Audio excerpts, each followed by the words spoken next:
अस्सलाम वालेकुम, क्या हाल चाल है। मैं सफुल्ला महमूद आज फिर एक नई वीडियो के साथ आपके सामने हाजिर हूँ। मेरा जो आज टॉपिक है बड़ा ही संगीन किस्म का है, क्योंकि जितने लोगों के साथ वीज़े का फ्रॉड होता है और जितना भी जॉब स्कैम्स होते हैं, जितने भी एजेंट्स हमारी कंट्रीज़ में, इंडिया में, पाकिस्तान में होते हैं और किस तरह लोगों को साथ फ्रॉड करते हैं, स्कैम करते हैं, आज उसको मैंने बेनकाब करना है। और आज मेरे साथ मौजूद हैं धर्मराज। तो इनसे मैं पहले इंट्रो लेता हूँ। धर्मराज, कहाँ से हैं आप? इंडिया से, पंजाब से। इंडिया पंजाब से इनका ताल्लुक है। अच्छा, इनके साथ कुछ इस तरह का हुआ है, मैं आपको थोड़ा सा समझा दूं। होता कुछ इस तरह का है कि वीज़ा फ्रॉड होता है। पहले एजेंट आपको वीज़ा बेचते हैं, ठीक है। वीज़ा बेच के जब वो अपना आपको वीज़ा बेचते हैं, आप जब आते हो यहाँ पे ओमान में, मस्कत में, तो आपको उस तरह की जॉब प्रोवाइड नहीं होती, और होती है तो सेटिंग हुई हुई होती है। 2-3 दिन आपसे वो काम करवाते हैं और उसके बाद बोलते हैं हमें आपका काम समझ नहीं आया। ऐसी सेम स्टोरी धर्मराज के साथ भी हुई। तो आप लोग कैसे बचोगे? वीडियो एंड तक देखो लाजिम। और जो इस तरह जॉब पे आना चाह रहे हैं, ताकि ऐसे लोगों से आप बचें, नौसरबाजी से आप लोग बचें और ख्याल करें ऐसी चीज़ों से कि यार आपका बड़ा हलाल का पैसा, और कौन किस परेशानी में क्या चीज़ बेच के किस तरह एजेंट्स को पूरा करता है और फिर किस तरह उनके साथ फ्रॉड होता है। तो धर्मराज, आपके साथ क्या हुआ, पहले आप मुझे बताएं तरीके से कि आपने वीज़ा जो है वो कितने का लिया?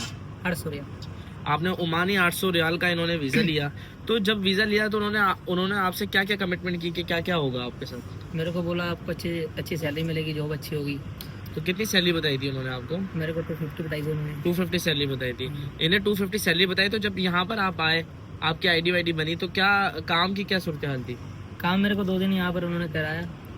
काम मतलब अच्छा था। फिर उन्होंने 2 दिन कराया, उसके बाद तीसरे दिन मेरे को कहा आपका काम मेरे को पसंद है, अपने क्या क्या कहा मेरे को। तो काम किस चीज़ का था आपका? काम मॉल में था। मॉल में काम था। अच्छा देखें, ये एक अजीब साइकोलॉजी है कि आप 2 दिन में कैसे इंसान को जज कर सकते हो। ये सारी एक प्रॉपर एक प्लान ट्री ग्रुप है कि जो वीज़ा बेचता है, फिर वीज़े के बाद यहाँ बंदे को बुलाता है, 2 दिन काम करवाता है, तीसरे दिन उसको फायर कर देता है। और इस तरह इनकी पूरी सेटिंग बनी है, जो कि सबका कमीशन होता है। तो इस तरह का काम और इस तरह के लोगों से आप बचें जितना हो सकता है। 800 रियाल का बंदा वीज़ा आता है, आप इंडिया से पटियाला से आए, आपने कितनी चीज़ें वहाँ पे सेल की, क्या मामला थे, सारी चीज़ें पूरी की, आप यहाँ पर आए। तो अब ये तरीका है कि इन लोगों से कैसे बचा जाए। देखिए, आपका सबसे पहले जो वीज़ा आता है, नीचे मेरा नंबर मौजूद है, आप मुझसे आराम से रब्ता कर सकते हैं, सुकून से मैं आपको समझा दूंगा कि जब आपका वीज़ा आता है, आप पहले कंपनी की जो है ना प्रॉपर जो है ना वेरिफिकेशन करें कि ये कंपनी एग्जिस्ट भी करती है। क्योंकि इनके साथ तो ये हुआ, चलो कंपनी थी, लेकिन काफ़ी लोगों के साथ 70% ऐसा होता है कि कंपनी ही नहीं है, वो मस्कत में एग्जिस्ट ही नहीं करती है। बंदा यहाँ आ गया, आईडी बन गई, भाई मैं सोहार में हूँ, मैं सलाला में हूँ, मैं दुबई में हूँ, 1 हफ्ते बाद आऊँगा, 10 दिन बाद आऊँगा। फिर बंदों को इस तरह छोड़ दिया जाता है, तो फिर यहाँ पे बंदा कोई और काम करता है। तो आप सबसे पहले वीज़ा वेरीफाइड करें। मिनिस्ट्री की वेबसाइट्स हैं, किस तरह अगर आपने अपना वीज़ा वेरीफाई करवाना है, मुझसे करवा लें, मैं आपको वीज़ा वेरीफाइड करके दे दूँ कि हाँ भाई वीज़ा वेरीफाइड है, ये कंपनी मस्कत में एग्जिस्ट करती भी है या नहीं करती है। उसके बाद आप 2 एग्रीमेंट आपसे करें। जैसे वो आपसे एग्रीमेंट कर रहा है, आप उसको एग्रीमेंट करें, हाँ यार मेरी मिनिमम कितनी जॉब रहेगी, मुझे इस तरह तो नहीं है, एटलीस्ट 1 मंथ 2 मंथ तो मुझे जॉब पे रखा जाए, ताकि अगर मैं किसी के लिए फ़ायदेमंद हूँ कंपनी के लिए, तो वो मुझे साथ में रखे। होता क्या है, 2 से 3 दिन में बंदे को फारिग कर दिया जाता है। तो इस तरह का आप करें कि सबसे पहले एक उससे रिटर्न एग्रीमेंट करें अपने जितने भी एजेंट। पहली बात तो ये कि ऐसे एजेंटों से जो है ना अपनी जो है ना जान छोड़ाएं, क्योंकि जिस तरह धर्मराज के साथ हुआ उस तरह और किसी के साथ ना हो। ये तो चलन टैलेंटेड है, इन्होंने मुझे अभी बताया कि साहब भाई मेरे साथ इस तरह का सीन हुआ, लेकिन अब माशाल्लाह इनकी जॉब वगैरह लग गई है अपने ऊपर, अपने बलबूते पे, क्योंकि इनकी सीवी स्ट्रॉन्ग थी माशाल्लाह, अच्छी इनकी सीवी है, पढ़े लिखे हैं। तो हर कोई नहीं है, हर किसी को ख्वाब कुछ और दिखा के बुलाया कुछ और ले जाता है, काम कुछ और कराया जाता है और फिर उनको फायर कर दिया जाता है। तो उसके साथ रिटर्न एग्रीमेंट करें। पहला तो मेरा सबसे यही है कि बचें। लेकिन चले, आप अगर किसी एजेंट के थ्रू, किसी लिंक के थ्रू, किसी रेफरेंस के, किसी रिलेटिव्स के थ्रू आ रहे हैं, तो प्रॉपर उससे रिटर्न एग्रीमेंट करें। हाँ भाई मेरी आपने अपनी सैलरी बताई 250, तो 250 ही होनी चाहिए। मेरी 200 बताइए तो 200 ही होनी चाहिए। यहाँ आने के बाद 80 या 100 रियाल नहीं होनी चाहिए। उसमें क्या क्या आप चीज़ें देंगे, क्या क्या कंपनी है, कौन सी कंपनी है, ऑनर कौन है, प्रॉपर वेरिफिकेशन करके फिर आप अपनी कंट्री से फ्लाई करें। अच्छा, आप भी बताएं कि क्या एक्सपीरियंस रहा आने के बाद और किस तरह आपको मुश्किलात का सामना करना पड़ा।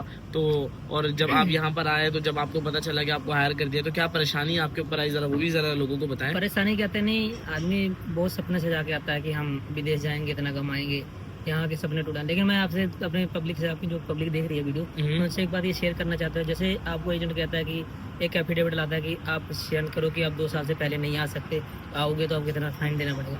मैं आपसे ये भी कहना चाहता हूँ भाई लोग, जैसे आप एक एफिडेविट अपने तरफ से लेके आए कि मैंने आपको 800 रियाल दिए, जो सैलरी लेने ली मैं आपसे डबल लूँगा। ज़बरदस्त, वही पॉइंट जो मैंने आपको बताया कि आप उससे रिटर्न करो। हर चीज आजकल वर्बली कोई वैल्यू नहीं है, रिटर्न आप हर चीज करें कि आपका इतनी सैलरी है, इतनी अकोमोडेशन है, इतनी तमाम चीजें हैं, जैसे लोग से करवाया जाता है कि यार आप भाग के ना हो, कुछ ना हो तो बंदा ये रिस्पॉन्सिबल है, वो चीजें हैं। तो धर्मराज आप जब यहाँ पर आए तो काम आपने किया 2 दिन में, क्या मतलब ऑनर्स की तरफ से क्या आपका फीडबैक था, लोगों ने क्या काम करवाया, समझ नहीं आया 2 दिन में फायर करने की क्या वजह हो सकती है? मेरे को इनका पहले हिंदी में पहले 2 दिन अच्छा बात किया उन्होंने, उसके बाद इंग्लिश में अरबी मेरे को इतना आता नहीं था। इसके बाद को पता नहीं, उन्होंने कहा भाई आपका मेरे को समझ नहीं आया, आप जा सकते हो, मैंने नो प्रॉब्लम। फिर मैंने इधर उधर से करके किसी तरह जॉब ढूंढी। मेरा एक्सपीरियंस मेरा इंडिया में बहुत अच्छा था, एक्सपीरियंस मेरे को जॉब फिर से मिल गई माशाल्लाह। तो फिर मेरा काम अच्छा चल रहा तो है। यहाँ जिस एजेंट से आपने इंडिया में वीजा लिया, ठीक है, एजेंट है, प्रॉपर इनका ग्रुप है, तो वो एजेंट से आपका कांटेक्ट हुआ कि मुझे इस तरह कर दिया? इनकी बस कहते नहीं, एक आदमी को भेजने के लिए राय होती है कि पैसा ऐंठने की, किधर से पैसा कमाया जाए।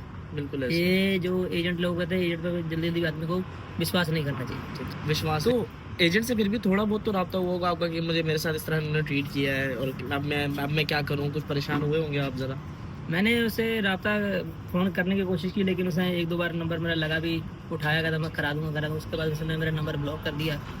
इसके बाद अभी तक उसका फ़ोन नहीं लगा। मैं कहा कोई बात नहीं, जब इंडिया आएंगे फिर देखेंगे। अभी तो माशाल्लाह अभी तो बहुत टाइम बिताना है यहाँ पर। देखिए यही है, आपने हिम्मत नहीं हारी, मैं इनके हौसले को दाद देता हूँ कि इस तरह अपने आप को स्ट्रांग रखें कि ठीक है, इनका एक रास्ता बंद हुआ, इन्होंने दूसरे रास्ते की तरफ, ये नहीं कि उसकी परेशानी में बैठ गए और उसकी चीज़ में बैठ गए।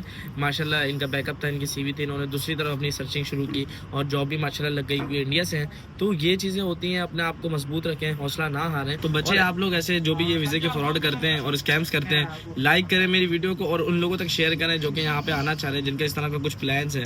और जितने भी मेरे एजेंट्स ये वीडियो देख रहे हैं, दरख्वास्त है मेरी उनसे यही कि इस तरह ना किसी के साथ खेलें, कौन किस तरह जो है ना अपनी कंट्री से आता है। तो अपना बहुत सारा ख्याल करें, कमेंट करें वीडियो नेक्स्ट टॉपिक पे किस चीज़ के लिए होनी चाहिए। और नीचे मेरा नंबर मौजूद है, कोई भी बिजनेस से रिलेटेड, कोई भी कंपनी से रिलेटेड, वीज़ा से रिलेटेड या वेरिफिकेशन से रिलेटेड, जो आज का हमारा टॉपिक था कि यार किस तरह आपने वेरीफाई करना है, तो मैं आपके लिए इंशाल्लाह हेल्प करूँगा और अपने भाइयों के साथ इंशाल्लाह खड़ा रहूँगा जो भी मेरे इंडिया पाकिस्तान में देख रहे हैं तमाम मुल्क से। तो अपना बहुत सारा ख्याल रखें, मुझे और धर्मराज को दें इजाज़त। धर्मराज, आखिरी अगर आप पॉइंट कुछ लोगों से कहना चाहें कि क्या उनको सीखनी चाहिए इस सबक से, और फिर हम उसके साथ इंशाल्लाह वीडियो का इख्तिताम करते हैं। आखिर में यही कहना चाहता हूँ, आदमी आए सोच समझ के आए। और अब आप जब आ गए तो काम आपका अल्हम्दुलिल्लाह अच्छा लग गया, तो अभी आप खुश हैं? खुश है। ज़बरदस्त, माशाल्लाह। अल्लाह पाक आपको जो है ना कामयाब करे और आपके हौसले को मैं दाद देता हूँ। अपना बहुत सारा ख्याल रखें, इंशाल्लाह फिर मुलाकात होती है आपसे। अल्लाह हाफिज़।